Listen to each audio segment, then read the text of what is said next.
circle and has become a good friend of our founder. And we're so glad to have her here in our midst. She's not just an individual who is in the circle, but she's also a businesswoman, quite respected in this aspect. And here's the thing about it, you know, people would think that this particular pairing of friendship would be more enemy-like, right? But there's some instances where you can find people who are the exact opposite. They might be doing a job that's exactly like yours. They might be doing a job that is similar to yours. They might be doing something that really seems like the oil and water that may not mix. That might be something that's taking place. But every so often you can pull that individual in because you never know what type of collaboration would help in that particular instance. And so with our founder meeting, for the fact that she said, you know what, I'm going to connect with this sister, I'm going to connect with her, we're going to do some things together, is a good thing. And I want you all to look at the folks that you have connected to you and that are in your space and in your world to figure out, okay, is this someone that I should go ahead and bring into my circle? Because a person on the outside might think that this person is the enemy, but in essence, they can really become a great friend and an advocate in certain spaces. So let me go ahead and introduce you to our very next speaker, which is Michelle Brown. You can stay seated, Ms. Brown. I'll give you a time to breathe. Michelle Brown, ATLian, is the owner and operator of Atlanta's most popular culture blog site, StraightFromTheA.com.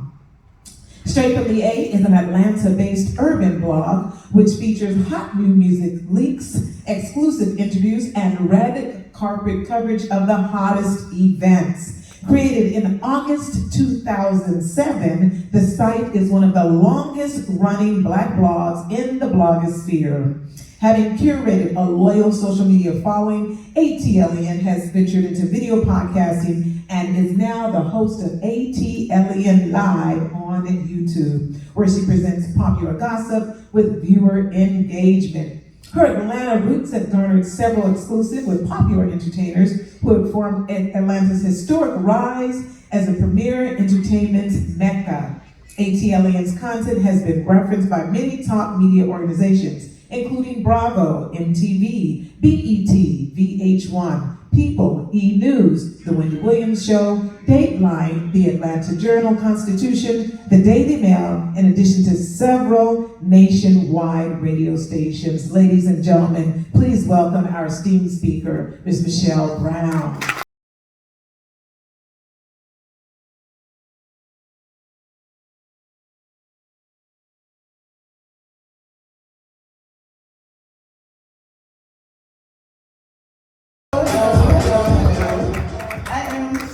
ATLian Brown of StraightFromTheA.com. A little about me. I started blogging simply because I like talking about gossip. I like talking about celebrities. I like, knowing the intricacies of what happens behind the scenes on The Real Housewives of Atlanta and Love and Hip Hop and all of that. So it's been a journey. There's a lot of things that, brought me here with you today, and one of them is Miss Nene Leakes. She and I have had quite a history. I have reported on her from the time she set foot on the Real Housewives of Atlanta to now. And so it's been a journey. So I come here today to talk to you guys about social media, about blogging, about how to build your brands. A lot of people ask me just this morning, how do I get followers? How do I, build up my platform? How do I get millions of subscribers to buy my product? And the answer isn't too simple. I couldn't say just buy them like everybody else, but you should actually engage with people. You can't just go get your social media platform and decide, hey, I want to sell makeup, so all of these people are going to buy my makeup because I'm cute. That's not how it works. You have to engage with people, you have to be friendly, you have to build a following and probably a community first. And once you build that community, everything else will follow suit. Now, I say all that to say, it is not easy, okay? I've been hounded by this, okay? I've been sued. I've been in courts for, allegedly defaming characters and all of that. So when I talk about people and I tell these stories about, what's going on in their personal life and, what happened, the foreclosure that happened that they don't want anybody to know about. A lot of people don't want you to talk about that. And what do? They take you to court. And in taking me to court, I've won every single time. I have to say that because I'm not one of those bloggers that lies. I tell the truth. Now, I may, embellish a little bit. I may give my opinion a little bit. I may make the story a little bit more entertaining. But at the end of the day, that's one thing I don't do is, tell falsehoods. But I wanted to take some questions from you guys about, what are some of the things you like to know about gossip, the internet? Anything? Yes, ma'am. How do you get your information? Mm-hmm. Ooh. I have fostered a lot of very, very good relationships with a lot of celebrities in Atlanta and beyond. A lot of hairdressers, a lot of makeup artists. Everybody is gonna spill the tea. People who are on the set are gonna tell you what's going on the set. Especially the bloggers. They don't do it for money. They just want to do it just to know that they're the one who told straight from the A that Nene was in the club with this dude and we ain't seen her there before. So it's a lot of that. But I don't just run with gossip. I normally will kind of check stuff out first. So even though people tell me stuff, like for example. Just a few weeks ago, somebody was talking about one of the housewives' husbands put them out. And I was like, where's the proof? I want to know. They didn't send me the proof. And then a month or two later, it came out that person was getting a divorce. So I'm like, dang, I should have listened. But, it's just interesting to, be in this situation. A little bit about my past, though. I didn't start blogging. I've been blogging for 15 years, but before that, I was in corporate America, just like everybody else. I had a 9 to 5. I was married. I thought that's what my life was gonna be. I was gonna set, have kids, and he was a sheriff. He was gonna be at his job. I was gonna have a little executive assistant job, making 6 figures at the Georgia lottery. Okay. I tell anybody, go to the lottery, get you a job, okay? Because they give bonuses based on sales. Everybody buying tickets. But I worked there for 10 years. That didn't work out because I ended up telling them. And that's a whole other story. It was a ELC kind of thing. I noticed that they were doing some things behind the scenes. They were, kind of like, promoting people they shouldn't promote. And a lot of people that had been there, a lot of Black people that had been there for years weren't getting promoted. So, me being super secretary, I wrote an anonymous letter to the board of directors and told them. And that's how my story ends, where that begins, because they ended up putting their eyes on me, trying to figure out if I was the one who wrote the letter, even though they knew I did, they couldn't prove it.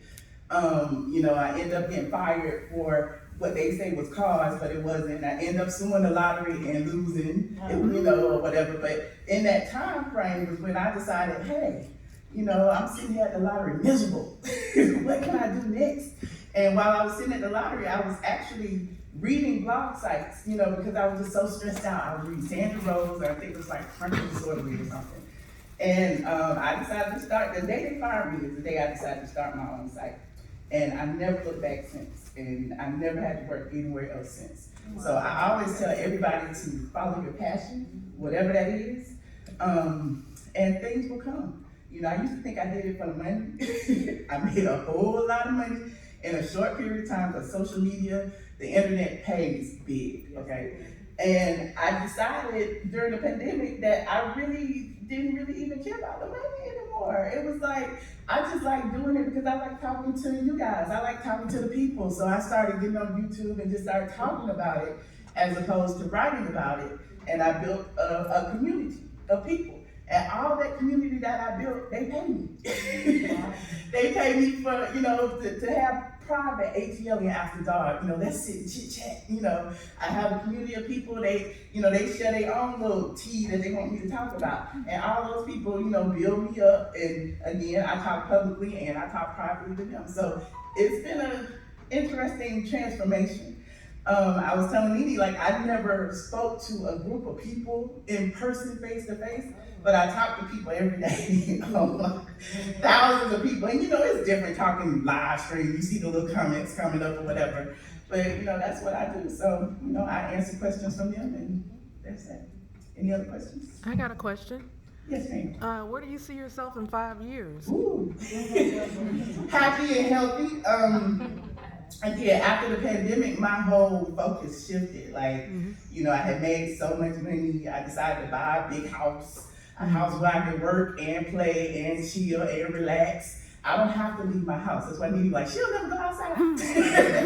But I built this fortress where I can relax and I can go downstairs and chill. I can have my friends over and drink. It's a beautiful place to me. I'm single. You know what I mean? Right now. But in 5 years, maybe I'll have a husband, maybe I won't. But at the end of the day, I just hope I'm happy. Anything else? Yes, ma'am. Do you what kind of money do you make, Miss Michelle? What kind of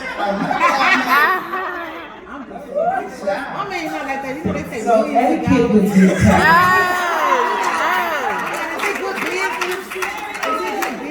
We love you, but etiquette would dictate that we do not ask, for example, how much a person makes. We don't ask them how much they pay for their house. So if you're a question about money, maybe something a little more appropriate could be, do you find that the amount of money you make is success for you, or what have you, something to that. So you do not have to answer that question. I apologize, Miss Michelle, but I see a lot of bloggers. I know a lot of people say, look, my mom, my aunts, all my family, when I started blogging, they used to slip me money because they thought I wasn't making no money. Then they realized, wait a minute, she's driving a Porsche. Wait a minute, wait a minute, where she get this money from? And I won't tell you how much I make, but I will tell you I make money from every platform. Facebook, Instagram, YouTube, wherever I go, I make money.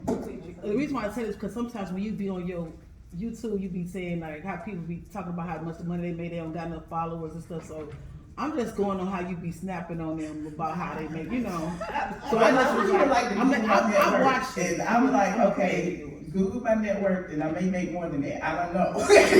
I'm a fan of yours. I just had to say. Yeah, but a lot of people, claim they make a lot of money on social media. A lot of people have 1 million subscribers and don't have $1 million in the bank. Right. So my thing is, I was smart with my money. I mean, I was dumb at first. Like, I would go to Paris and Belize and buy Louis, Gucci, Prada. Look, my Gucci sneakers today because I couldn't put my shoes on quick enough. But I would spend my money on a lot of things. I got a whole shoe room with all the shoes you can think of in it, okay?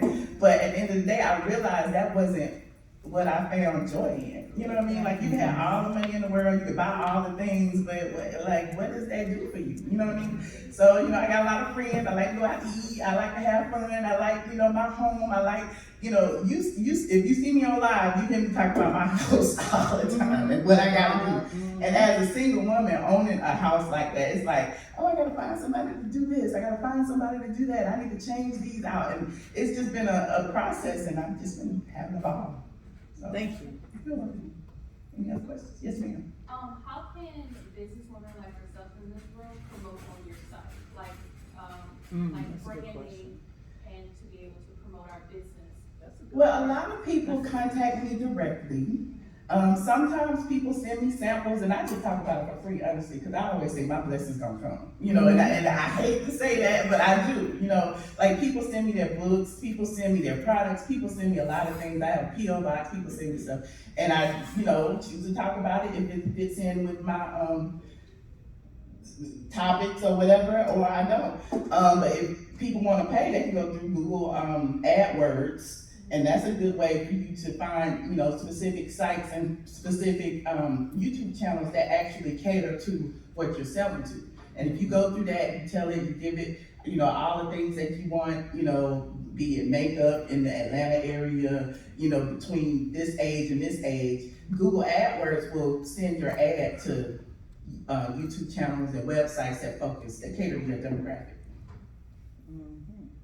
Any other questions? I have a question. Yes, ma'am. When it comes to branding and paying attention to your overall schematic of your brand, tell us a little bit about why you chose to brand your company the way you branded it. Okay. I was raised in Atlanta. Little black girl on the southwest side. All of my friends were rappers. Big Boy, Killer Mike. You know, I knew T.I., like everybody. And so when I started blogging, like a lot of people thought that Big Boy owned my site because it was straight from the A and I had Big Boy flying above my site. A lot of things I used to talk about back then before the Housewives was popping was Monica, Big Boy, you know, what was going on in their lives. And so the reason I did straight from the A, straight from Atlanta, you know, I was, like I said, I was sitting at my desk about to get fired. So I was like, what can I do? I can start a site talking about Atlanta. At the time, I was in the clubs and stuff, and I was like, one of the things I wanted was to get in the clubs for free. So I'm gonna write about straight from the A and all the rappers and stuff, and I'm gonna get into all the clubs and all the parties for free. And it worked. I did. I got everything for free. I got all the invites, all the VIPs, all around the world. So yeah. Yes, ma'am.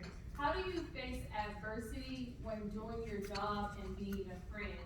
Saying that you've got news, but you're like, well, this is still my job. I need to report on this by saying, oh, this is my really good friend. I don't think I should report on that. Well, depends on how good of friends we are. Most of the time, I will speak. Like, you know, Nene and Peter, you know, we've been cool for a long time. And I, you know, if it's something horrible, then, you know, I'll talk to them first or whatever. But if it's not, if it's something everybody's talking about, I'm gonna talk about it too. Like, why you don't pop my coins? Like, for example, let me talk about Big Boy, because that's one of my biggest supporters, and I was his biggest fan. But he got arrested many years ago for having Viagra in his pocket on a cruise ship, right? And that was his first time ever getting arrested, first mugshot, everything. It was all over TMZ, all over the internet. And so I wrote about it, and I put his mugshot up, and I was like, oh, let me get my slip and take these rollers out my hair so I can go get my baby daddy out of jail. You know, I was just joking about it. He called me and cursed me out. He was like, you know, these motherfuckers talking about me, and you sitting there, and you know, you supposed to be my friend. And I'm like, but wait a minute, you don't block my coin. Everybody else making coins. I was flipping about it. And I didn't say nothing derogatory. I just really just reported the news. But ever since then, you know, he got over it. But I can understand, you know, because, you know, it was a situation where his mugshot was everywhere. I'm his friend. It's like, well, I put my mugshot on your site, and I get it. And, you know, I've had that issue with, like, Tamika Raymond. We were cool when she was going through it with Usher and stuff. And at the time, we weren't cool because she actually sued me. And I had a restraining order and stuff. That's what I'm saying. But after that, we became cool because she realized I had a job to do. And we actually did an interview together. And she was just telling me all the things she was going through during that divorce, and how everybody like focused on her being this dark-skinned woman with this superstar, and how she felt like, you know, she was a target, and people didn't respect her for that. And I kind of understood where she was coming from and why she was so bitter and, you know, hateful to the blogs at the time. And so, you know, as a woman, I'm human, you know what I'm saying? So I can understand when people feel the ways. And so she and I kind of made amends and stuff too. So, you know, that's the way it goes. Well, if there are no other questions, I would suggest to each one of you, as far as social media is concerned, just do it. I know a lot of people get lazy about social media, don't want to, you know, post on social media. I say post whatever you want to post with boundaries. Okay, if your Instagram page is a business page, don't be posting like naked pictures and stuff like that. Post things that are important to your business. And then, you know, follow other people who do the same things that you do. And then perhaps, you know, as you engage with their posts, you know, you'll get some of their people to come over to your side. And so that's really, you know, what I do on Instagram, what I do on YouTube, same thing. You know, YouTube is a whole different animal. But, you know, if you have a product you want to do videos about on YouTube, look at other people who do those same types of videos, and then you can build your platform from there. So I hope I helped. Again, my name is Michelle Brown, straight from A.com. I just want to ask you, what are the best times to post on Instagram, and how many times a day should you post? Well, if you have a business Instagram account, in the algorithm, you can go into the settings and it'll show you your engagement and when people are active on your page. And it's different for everybody. Same thing with YouTube. You can go into the settings and they'll tell you when it's hot and when it's cold or when you should do videos or not. And so you should pay attention to the analytics and just make sure you follow those. Yes, ma'am.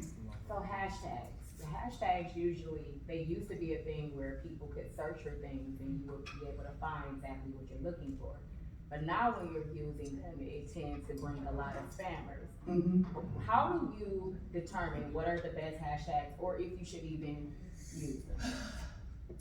I would say a lot of times make up your own hashtag and use that all the time to, focus on whatever your product is or whatever your brand is. Use that hashtag all the time. But now, straight from the A with my hashtag, now everybody uses straight from the A. I'll be like, I'm following the straight from the A hashtag, and this person posting, like actually posting and hashtagging straight from the A. And I'm like, why? You're not my site. But I just think, as long as you cater to, your demographic and do something that's to your brand, it should work. But yes, spamming is gonna always be a problem on Instagram. Well, I appreciate you guys for listening to me. This has been fun.